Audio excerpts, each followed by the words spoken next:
Okay, here we are in the banking section for Thailand, and we are talking about individual banking or personal banking in this video. So many people ask questions about how is the banking for personal regions, individual bank accounts in Thailand. Is it structured? Is it working like in Western countries? So I have the basic bullet points answered here. Let's go through them. Thailand is a country that is becoming increasingly digital when it comes to banking transactions and daily purchases. The government's point of view is they tend to push the country to become a cashless society. That means that almost everything that you try to buy when you're staying in Thailand, from going to a 7-Eleven to buying clothes, to buying food in the supermarket, it tends to become more digital.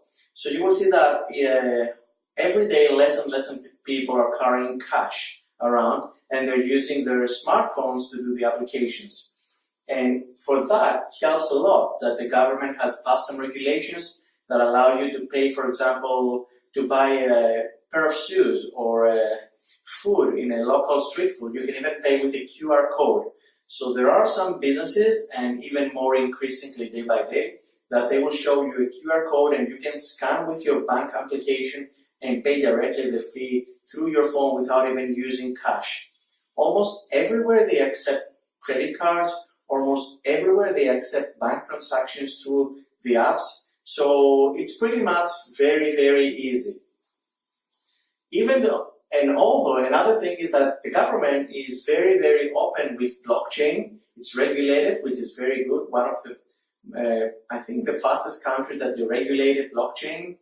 There is official laws about this, and it's allowed transactions, trades, ICOs, all these kind of things.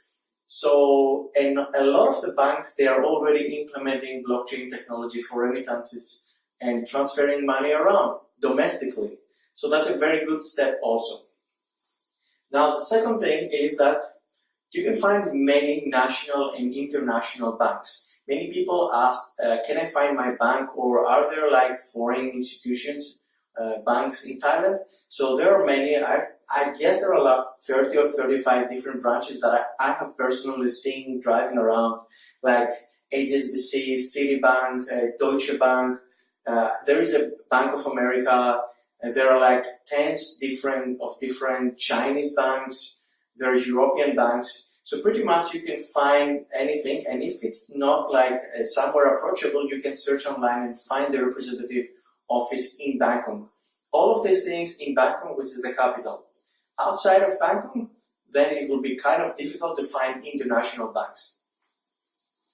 Now, how can you open a bank account as an individual person? How can you go to the bank and open a bank account? Well, here is where it becomes a little bit tricky, because the regulations vary, and how much each branch is strict following the regulations again varies from branch to branch. So usually the number one rule is that you need to have a work permit as an expat living in Thailand. That means that you're employed by someone, or you have your own business and you have a work permit. Unless you're staying here as a retiree, which is a different kind of case.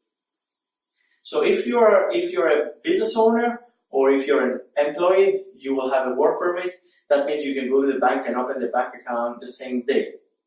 However, there are situations that the bank will let you open a savings personal bank account if you present them with a Thai driver license.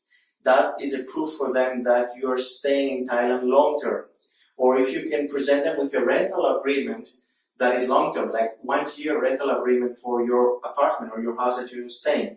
That shows them that you plan to stay long-term here. That means that you're going to bring money in the country, and for that, they may be willing to accept opening a bank account for you. Again, depends and varies on the branch. Some branches are very strict, and they say if you don't have work permit, not possible. Some branches, they are more lenient and they will allow you. You need to search about this. Another thing that came as a shock to me coming from Europe in Thailand is I found out that debit cards do not work online in most cases. Nowadays, the banks are kind of updating their debit card system. Some banks, they provide debit cards that you can use them to buy online, but until now, most of the debit cards don't work online. So if you plan to open a personal bank account and you want to get an ATM, Visa debit card to use it to do purchases online or to connect your PayPal with it, then you need to search and find the correct bank that will allow you to do that. Because even though they have the Visa or the MasterCard logo, they're not registered and you cannot use them online.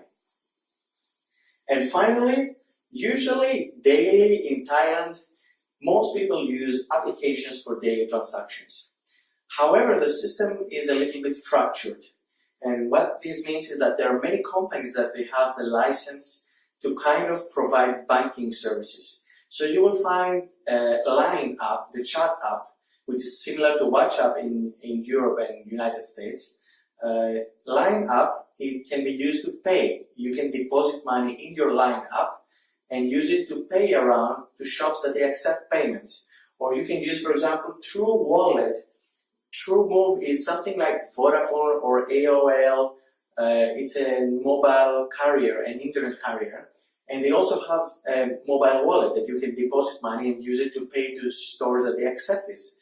Or the Rabbit payments, which are most usually, you can find them in Bangkok, and you can find them usually at the BTS and the SkyTrain, and they can be used also as a means of payments. So there are a lot of ways that you can pay digitally in Thailand, and I hope that this gives you a clearer understanding of the personal banking situation in Thailand, and see you in the next video.